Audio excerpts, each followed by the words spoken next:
Reverendo, por favor.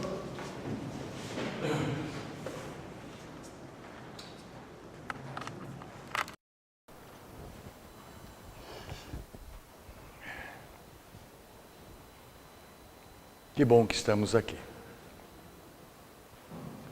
Eu gostaria de prestar uma homenagem ao nosso irmão que Deus levou, Raul Suquim, guardando um minuto de silêncio em homenagem a ele. Meditemos e depois eu faço uma breve oração específica em relação a ele.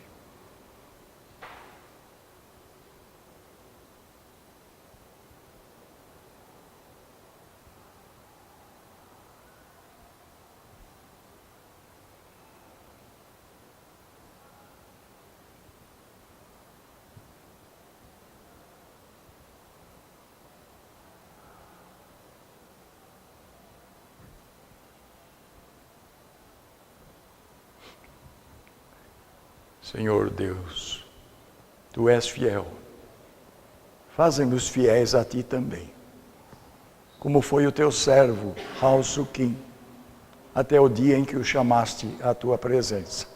Tu deste, Tu tomaste, louvado seja o Teu nome, Senhor. Abençoa a sua esposa que ficou, abençoa os seus filhos, Gamaliel, suas irmãs, e também conforta o coração da família em relação àquele que Tu chamaste também para o descanso eterno. Abençoa-nos nesta reunião, ó Deus. Supri as nossas necessidades espirituais, como suprisse também as nossas necessidades materiais durante este dia. Louvado seja o Teu nome. Nós Te pedimos e agradecemos tudo em nome de Jesus. Amém.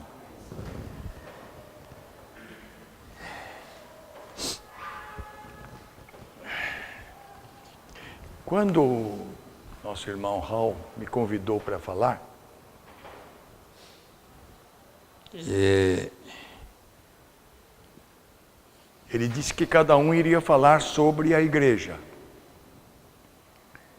E eu também vou falar sobre a igreja.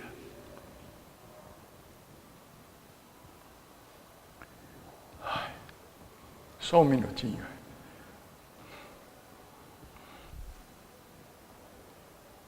Amados irmãos em Jesus Cristo, nosso Senhor e Salvador. O presbiterianismo começou em nosso país com a vinda do primeiro missionário presbiteriano, Ashbel Green Simonton, que chegou dos Estados Unidos da América do Norte a 8 de agosto de 1859. Então, quando foi no mesmo tempo, em 1959, nós fizemos essa homenagem a ele. Sendo assim, considerada essa data como a da existência da Igreja Presbiteriana do Brasil, há 154 anos. Em 31 de julho de 1903 foi organizada a Igreja Presbiteriana Independente, portanto hoje com 110 anos de existência. No dia 11 de fevereiro de 1940, a Igreja Presbiteriana Conservadora foi organizada em nosso país e hoje está com 73 anos de idade, de existência. A Igreja Presbiteriana Conservadora é filha da Igreja Independente e neta da Igreja Presbiteriana do Brasil. A Igreja Presbiteriana do Brasil começou em 1859, quando Simonton veio para o Brasil. Assim foi marcada essa data, embora a igreja tenha tido a sua organização depois um pouco. Mas marcaram essa data de 8 de agosto de 1859 para ter assim o início da Igreja Presbiteriana do Brasil. E então, em 31 de julho de 1903, a Presbiteriana Independente, em 27 de junho, aliás, Em 11 de fevereiro de 1940, a nossa igreja começou, mas como a Igreja Presbiteriana Conservadora de São Paulo. Aí outras igrejas foram afluindo, foram se unindo a ela, então formou a Igreja Presbiteriana Conservadora do Brasil, em 24 de junho de 1940.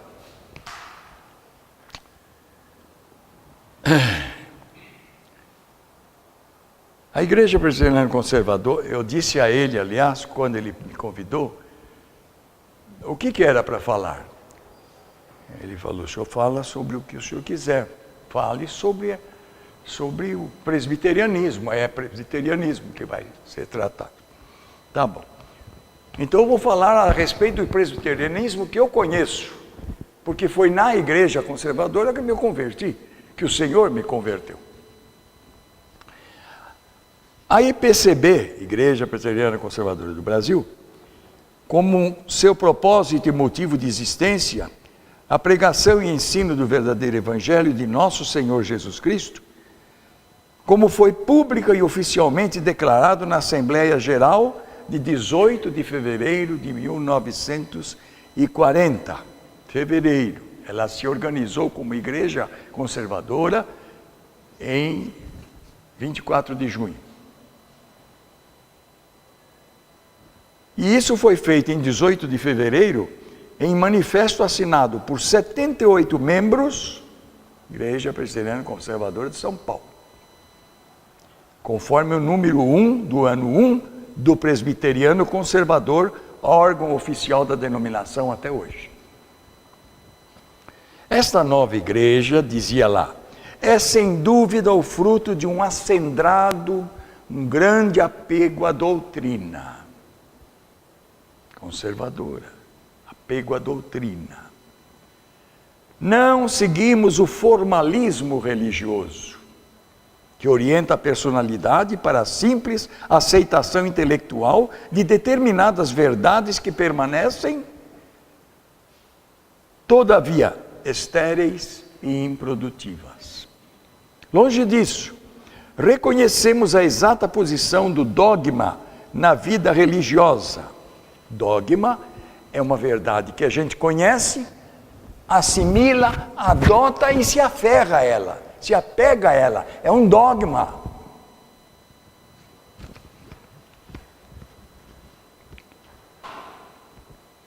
Reconhecemos a exata posição do dogma na vida religiosa e imprescindível necessidade da defesa da doutrina como uma das condições essenciais para o estabelecimento daquela vida. Este é o real ensino de Cristo.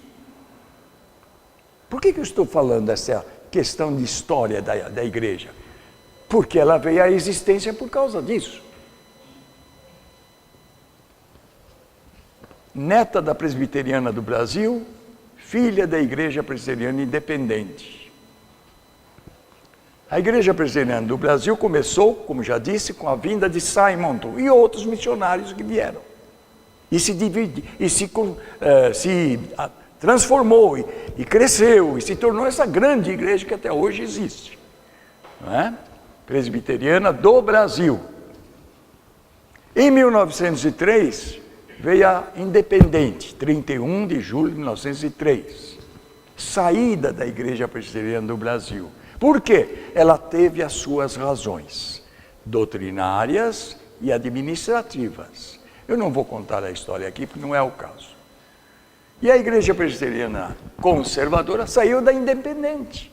Ela era a segunda Igreja Presbiteriana Independente de São Paulo. E se transformou na Igreja Presbiteriana Conservadora de São Paulo. Assim sendo, queremos que a nossa posição no seio do evangelismo nacional se caracterize por uma atitude construtiva e de defesa aos princípios fundamentais do cristianismo, tais como entendem a confissão de fé e os catecismos, o catecismo maior e o breve catecismo. Quem é presbiteriano conhece. Aliás, eu ia trazer aqui e acabei me esquecendo de trazer. pregando, continuava falando assim lá, pregando ardorosamente o evangelho de Cristo aos pecadores, como sendo este evangelho, que evangelho? A doutrina, o único meio de conduzir os homens a Cristo, o Salvador. Cerraremos, aliás, fileiras em torno da ortodoxia. Ortodoxia, apego à doutrina, é isso que quer dizer em grego, ortodoxia.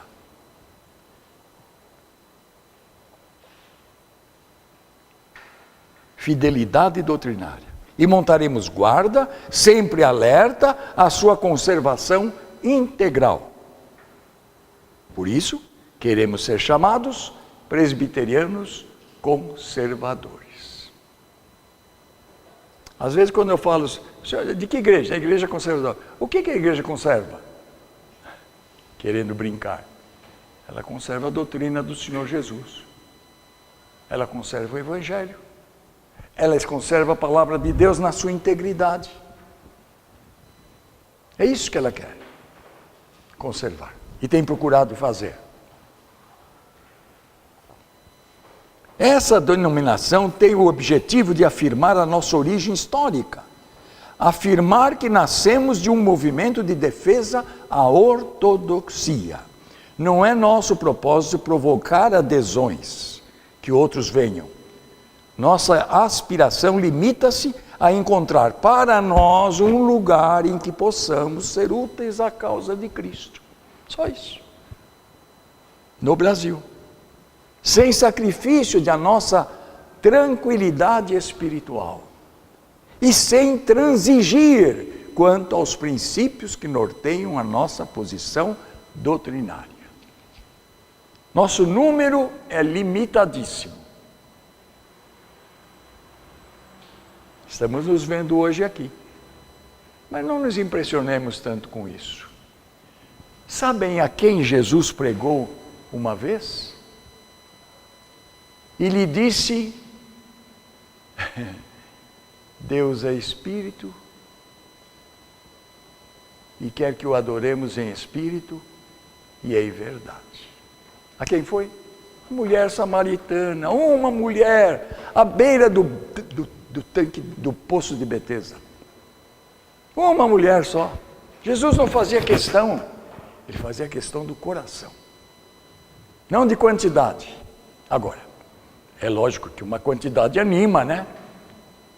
Mas quanto maior a quantidade, maior a cobrança.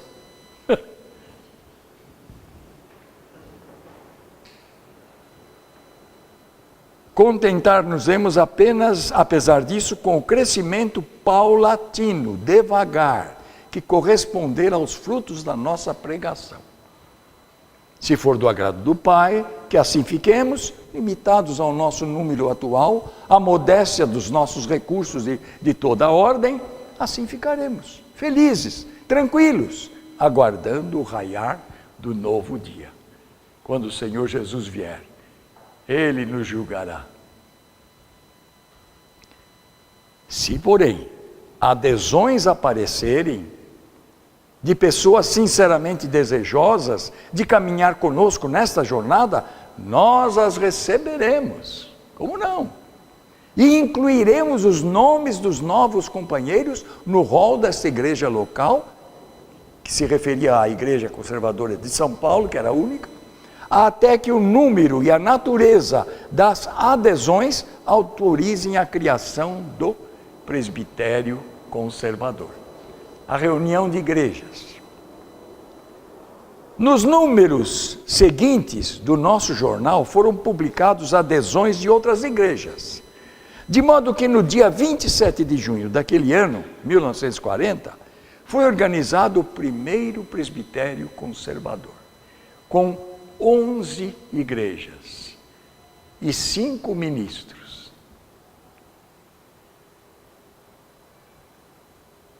No templo da igreja de São Paulo, na rua 13 de maio, 830, não é o atual. Hoje ela está na rua Pedroso há muito tempo.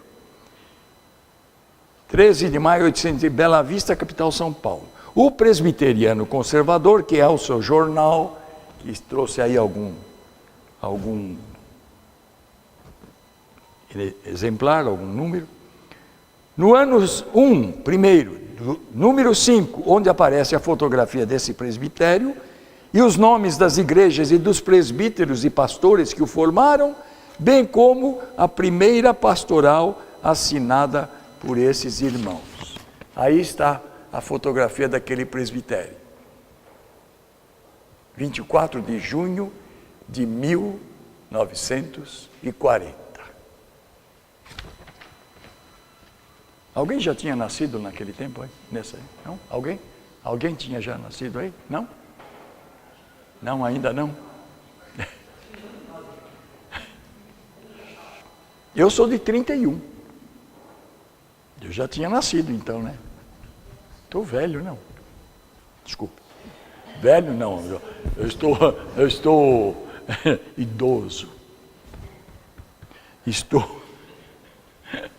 Estou meio antigo, arcaico, peça de museu. Ainda não. Talvez um dia, né? Tiver a honra de ter lá a minha figura, o meu quadro, a minha escultura. Imagine que é isso. Nem devia falar nisso. Muito bem. O presbitério conservador aprovou sua constituição e ordem. Nomeou seus diretores de departamentos e o seu tesoureiro geral. O primeiro lema do presbitério conservador foi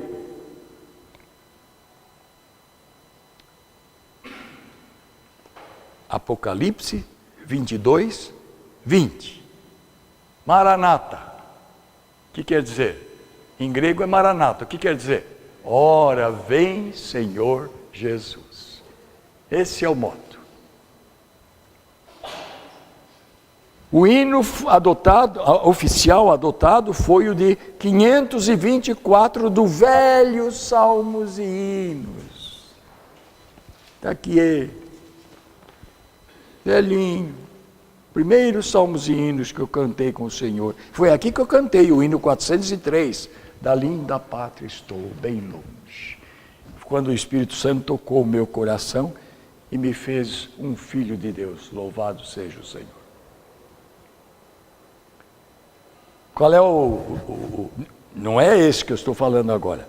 O hinário é esse, mas o Salmos hino 524 é o Campeões da Peleja Sagrada. Conhece? Campeões da peleja sagrada, o clarim chama a luta os fiéis. Já ouviram? Já? Lembram? Eu ando meio esquecido. Deu branco por fora, está dando branco por dentro agora também.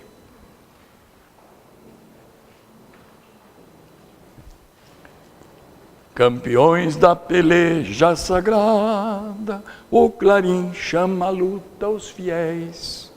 Vamos nós nesta arena bendita conquistar os viçosos lauréis. Sim, a luta do bem é suprema, é preceito e conselho de Deus. E por isso a vitória é segura, pois tem bênção e ajuda dos céus. Se o labor desta causa taneira tem espinhos que podem ferir, compensado no céu é 1000 vezes, por nos dar o mais grato porvir. E se o mundo atear os seus ódios contra nós com mordente desdém, não importa, jamais entibia os heróis da conquista do bem. Vamos já com Jesus, vamos já com Jesus, vamos com Jesus, arvorando o brilhante pendão. Contra as trevas lutemos, avante, avante, firmes crentes no bom capitão. Lembra, Luzia? Todo ano, dia de 11 de fevereiro, nós cantávamos lá na igreja. Agora, uma coisa rapidinha. A primeira estatística do presbitério conservador apresentava 5 ministros, só 5 ministros. Não, e daí? A Igreja Presbiteriana Conservadora, aliás, a Igreja Presbiteriana do Brasil começou com 1, sai no mundo. A Escola Dominical começou com 1 lá em Petrópolis, que era amigo do imperador Dom Pedro II.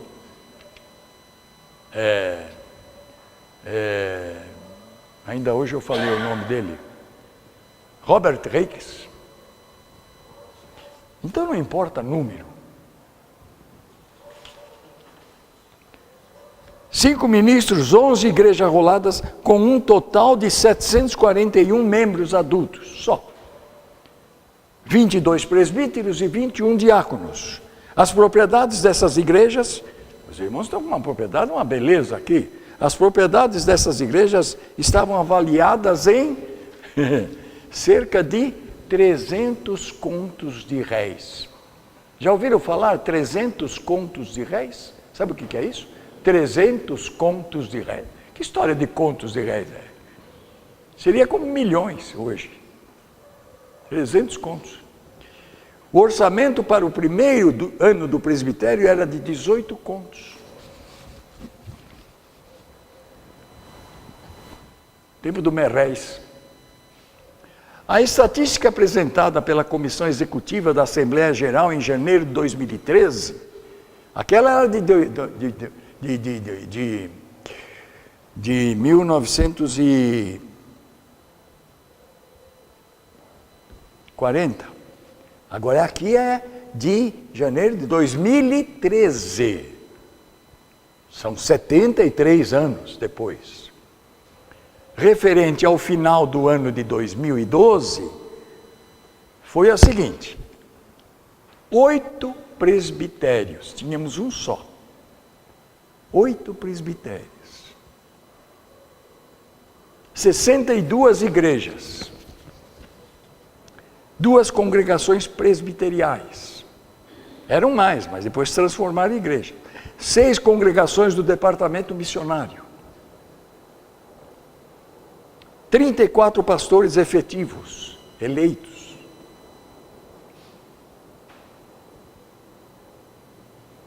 18 pastores comissionados. Qual é a diferença? O pastor efetivo é aquele que é eleito pela Assembleia da Igreja para permanecer um determinado tempo ali efetivo. Agora, o outro é comissionado pelo presbitério. O presbitério indica, nomeia aquele que acha por bem, por 1 ano de comissionamento. Depois cada reunião de presbitério vai continuando ou não. Comissionado é assim.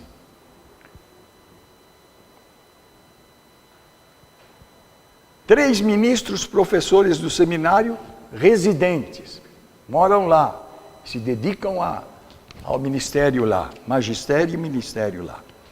11 ministros jubilados. O que quer dizer? Aposentados. Eu sou um deles. Então eu costumo dizer, sabe o que quer dizer jubilado? Que vive de alegria, de júbilo. Nem sempre. Sabe por quê? Muitas vezes a igreja não tem condições. E quem é que cuida do pastor jubilado? Os filhos. Está na Constituição do Brasil. Os filhos são responsáveis em cuidar e em sustentar os seus pais na velhice. É o que a igreja faz também.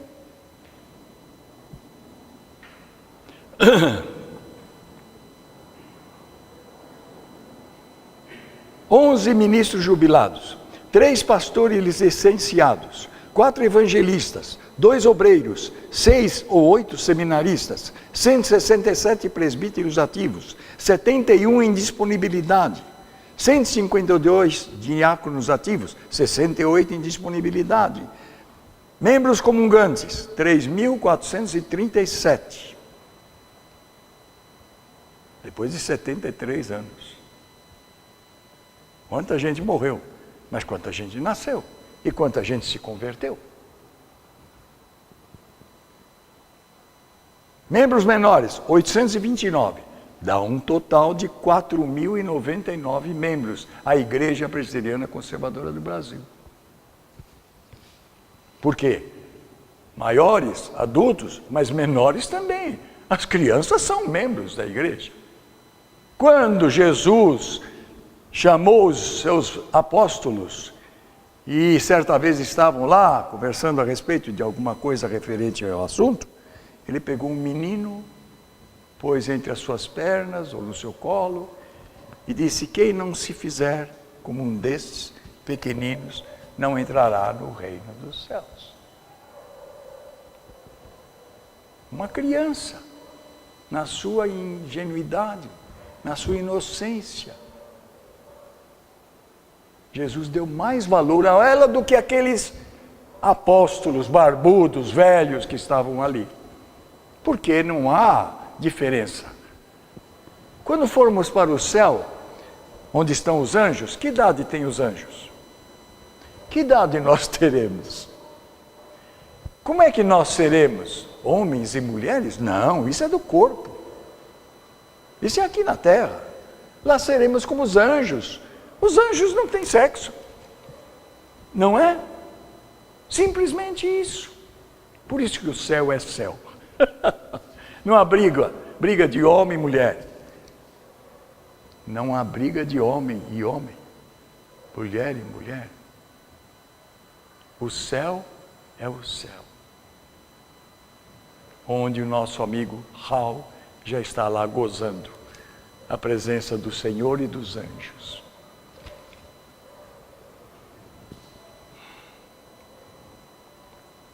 Congregações locais, 22. Pontos de pregação, 10. Escolas dominicais, 80. Classes, 338. Matriculados, 4.099. Sociedades varonis, 34. Sócios, 221. Sociedades femininas, 59. Sócias, 660. As mulheres na igreja sempre são maioria. E já era assim ao tempo de Jesus.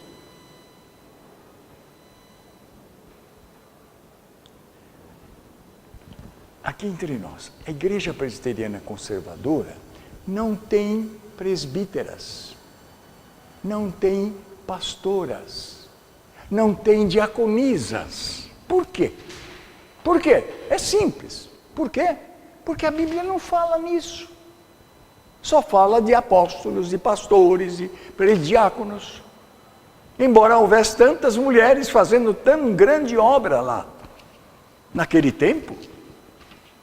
Paulo, no capítulo 16 aos Romanos, ele faz uma lista de mulheres que o ajudaram na obra do Senhor. E nós sabemos quantas mulheres são importantes na vida da igreja.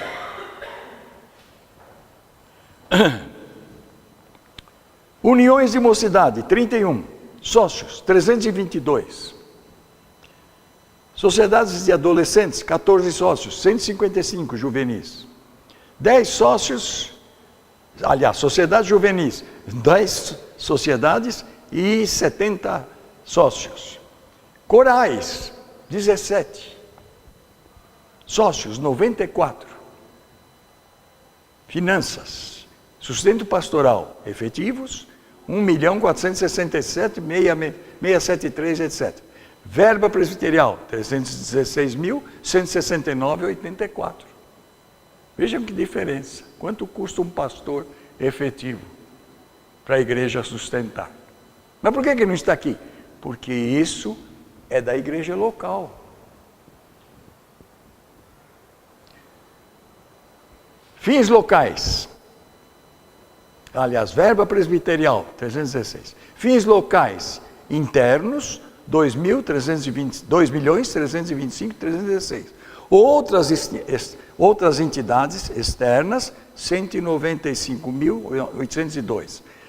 Total do movimento financeiro da Igreja Conservadora do Brasil em 2012, final de 2012, início de 2013.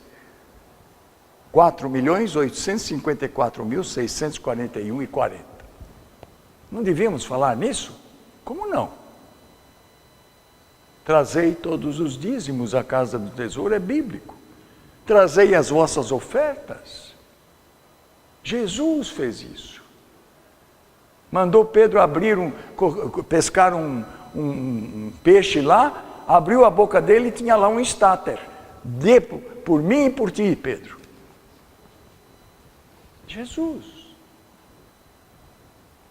Patrimônio, templos, 71. Casas pastorais, 32.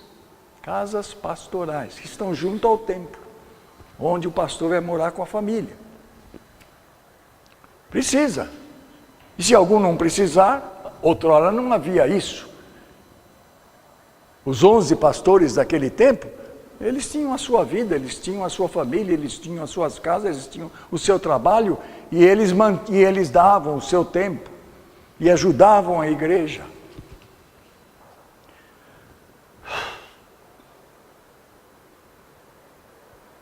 Casas pastorais, 32. Casas de culto, 7. O que é casa de culto? Onde a igreja começa. A segunda igreja de São Paulo começou, por exemplo, na casa do presbítero Lugero Lopes, Moreira Lopes, na rua Perseverança 182, uma coisa assim. Outras propriedades, 18. Veículos, 2. Quem tem? O diretor do departamento missionário, para ele poder fazer viagens a muitos e muitos lugares distantes. Quantidade do patrimônio, incluindo tudo, 130. 8 presbitérios conservadores são os seguintes do Paraná.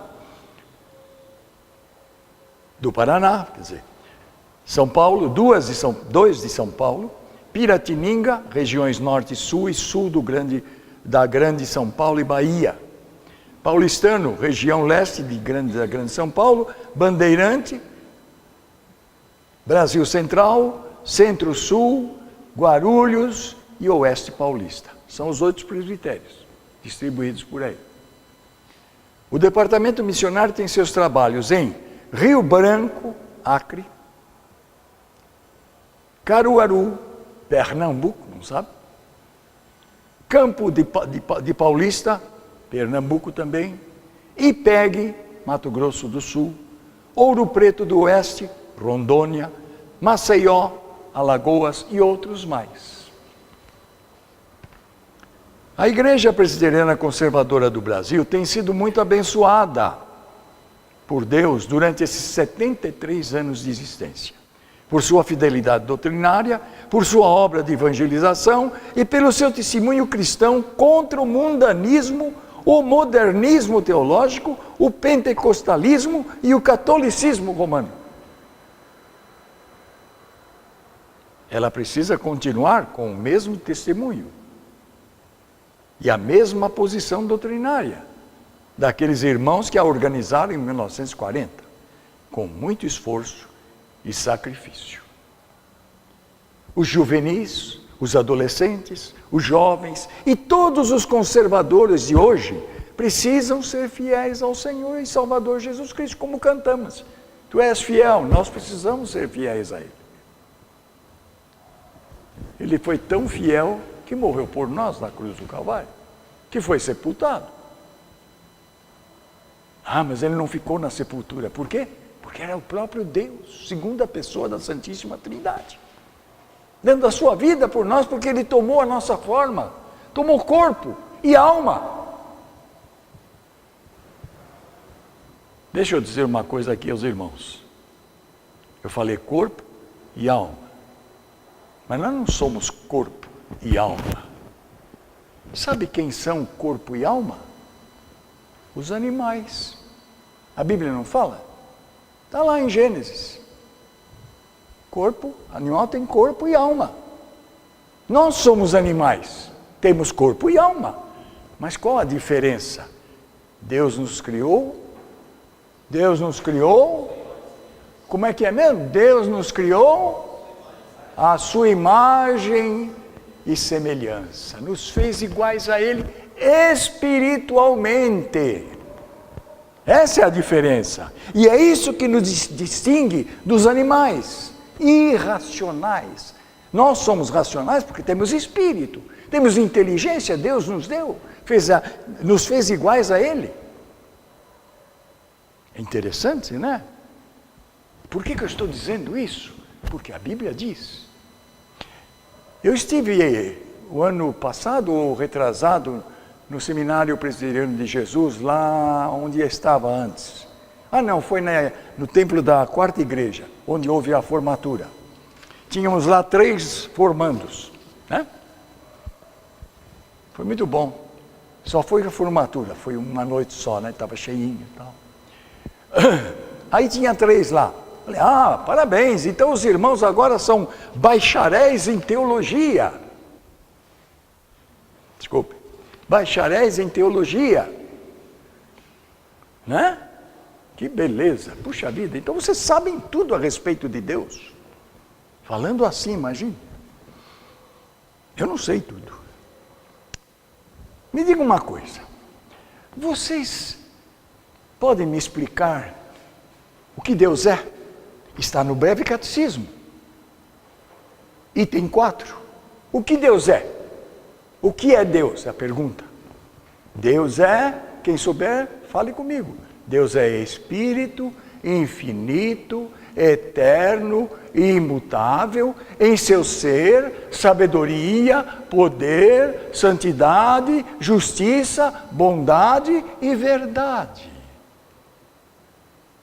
Deus é Espírito, infinito, eterno, em seu ser. Nós não somos infinitos como Deus é. Nós não somos eternos como Deus é.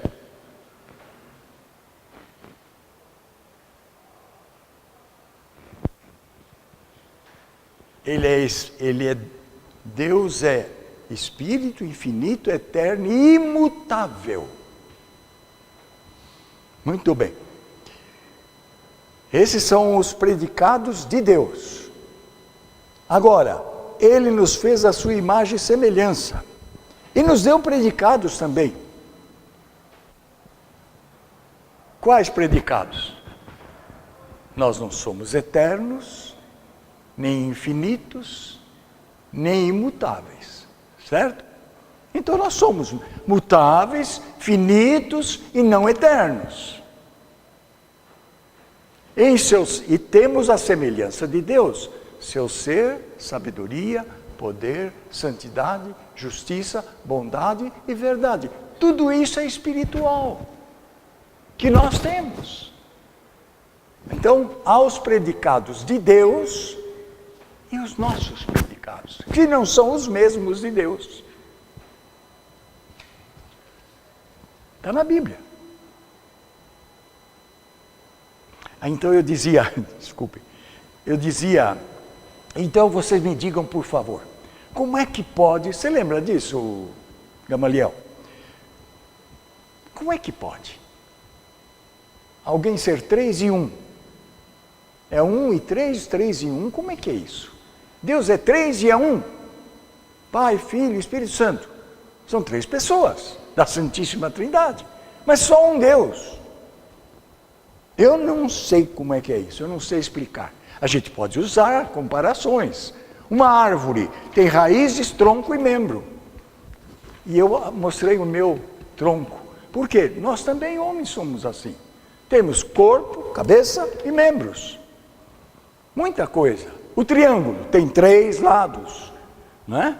3 ápices, 3 ângulos, 3 bases, etc. Mas é só um desenho, uma coisa, uma figura geométrica. Obrigado, professora. Uma figura geométrica. Não é? Por que eu aceito o que eu não posso entender? Por quê? Está na Bíblia. A Bíblia é a fé, a Bíblia é a fonte da fé. É a fonte da fé. Há coisas reveladas para nós, mas há coisas não reveladas que nem conhecemos ainda. O grande apóstolo São Paulo, que foi instruído aos pés de Gamaliel, o sábio da época na Grécia, não é? Só que ele não tinha um nome grego, Gamaliel, é um nome hebraico. Bom, ele dizia assim, agora nós vemos por Agora nós vemos por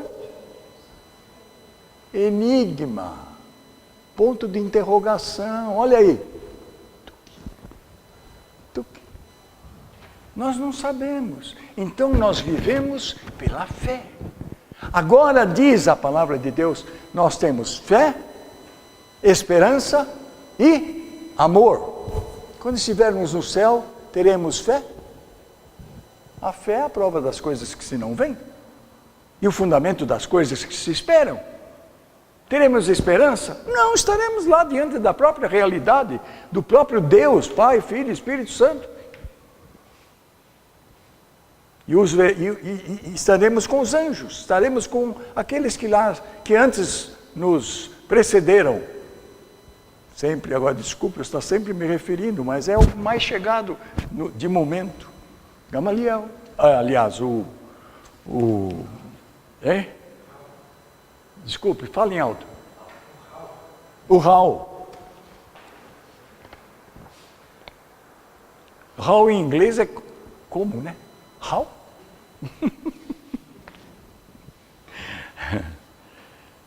Então, o juvenil... Bom, eu terminei. Então eu disse a eles, eu creio em tudo que a Bíblia diz que eu posso entender, até onde eu posso entender. Onde eu não posso entender, eu deixo com Deus. As coisas reveladas são para nós, as não reveladas são para Deus. Só que um dia nós vamos conhecer como somos conhecidos, não é mesmo? Dá para continuar? Não estão com sono, não?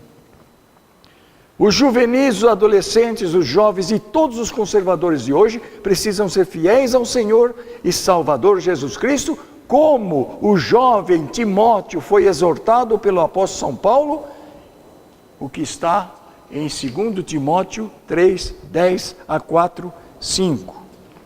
Por isso que eu não li até agora. Vocês já tinham lido? 2 Timóteo 3. 2 Timóteo 3.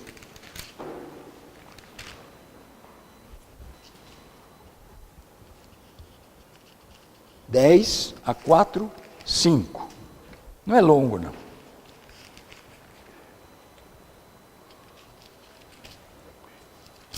O papel é tão fino que eu passo de um livro para outro com a maior facilidade.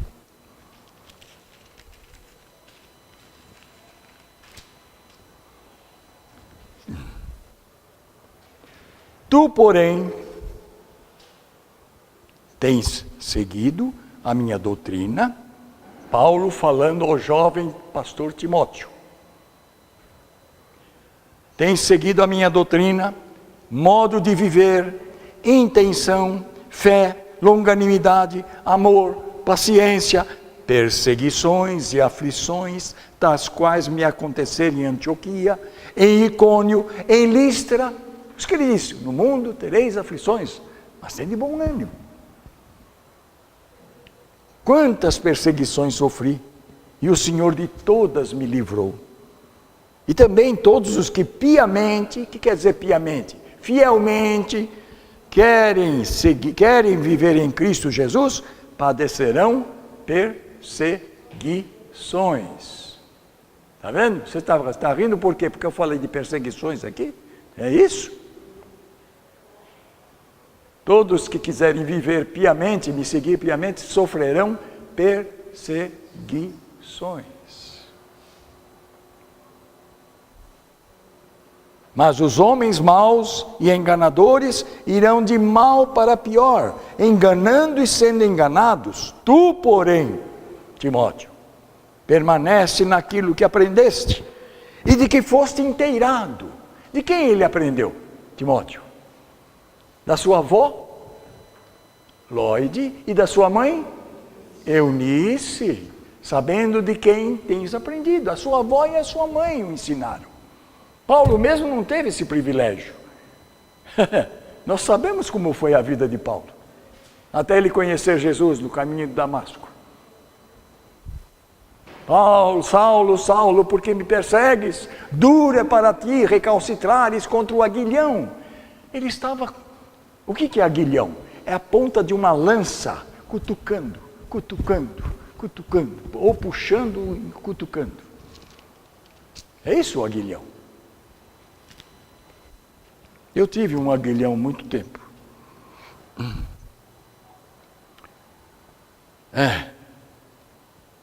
Tu, porém, permanece naquilo que aprendestes e que foste inteirado, sabendo de quem o tens aprendido, e que desde a tua meninice sabes as sagradas letras, que podem fazer-te sábio para a salvação pela fé que há em Cristo Jesus. Toda a Escritura, divinamente inspirada, é proveitosa para ensinar, para repreender, para corrigir, para instruir em justiça, para que o homem de Deus seja perfeito e perfeitamente instruído para toda boa obra. Conjuro-te, pois, olha Paulo desafiando Timóteo, conjuro-te então, eu estou falando diretamente, estou desafiando, conjuro-te, pois, diante de Deus e do Senhor Jesus Cristo, que há de julgar os vivos e os mortos na sua vinda e no seu reino, que pregues a palavra. Paulo dizendo a Timóteo, insistas, a tempo e a fora de tempo, sempre a tempo, nunca deixe de falar alguma coisa, corrijas, repreendas, exortes, como um pai faz com os filhos, né? Com toda longanimidade, paciência, persistência, e doutrina, a doutrina. Porque virá tempo em que não suportarão a sã doutrina. Estamos vivendo esse tempo. Estamos cada dia mais perto da vinda de Cristo. Mas tendo coceira nos ouvidos, eles não se agradam de ouvir sempre a mesma coisa, dogma, doutrina, sempre a mesma coisa, sempre a mesma coisa. Eu estou cansado disso. Você cansa de comer? Você cansa de beber? Você não almoça todos os dias, não toma café, não toma janta, não acha ruim com a sua mãe quando a comida não está pronta? Ou quando está salgado ou qualquer coisa, você não faz isso todos os dias? Nem só de pão viverá o homem, mas de toda a palavra que sai da boca de Deus. Está cansado de ouvir a Bíblia? E por que você vai almoçar, jantar, comer e tal? Saindo daqui vai comer uma pizza? Estão ouvindo? O negócio é sério. Então, terão coceira nos ouvidos, ou amontoarão para si doutores conforme as suas próprias concupiscências. O que é concupiscência? Desejo inominável. Não tem o que dizer, não dá para definir. Concupiscência. Olha que Paulo está falando a ele o que acontece com os outros também. Tendo coceira nos ouvidos, amontoarão para si doutores conforme as suas próprias concupiscências. Desviarão os ouvidos da verdade, voltando às fábulas. Do que gostam agora? De distração, de contos e tal. A televisão está aí oferecendo tudo isso, né? Querem que eu conte uma piada? Eu sei também. Eu sei muitas. Mas todas elas são dignas de ser ouvidas. Pode ficar sossegado. Um caipira foi a uma casa de calçados e foi comprar um sapato. Ele estava sem jeito porque estava no lugar que tem tantas lojas, no shopping. Ele não estava acostumado com aquilo, né? Mas aí ele viu uma casa de calçados, foi lá. Eu quero comprar um sapato, um calçado. Ah, pois não, que número é o seu? Tal. Então vamos ver. Pegou, pôs, ficou bom, tal, pagou. Quando ele pagou, ela falou, mas não saia já. Porque junto com essa nota que eu estou lhe dando, tem um número que vai ser feito um sorteio agora há pouco, entre os fregueses. que entraram aqui, compraram e tal. Aí ele ficou esperando. Aí daqui a pouco, número tal, seu fulano, o tal, ganhou, ele ganhou. Ah, eu ganhei? Ah, mas que coisa, o que eu ganhei? O senhor ganhou um smartphone. Ah, é? Que bom. Sabe por quê? Eu vou ficar com o fone e vou mandar o smart para minha mulher. Vocês riram, né? Pois é. Não tem nada de mal, né?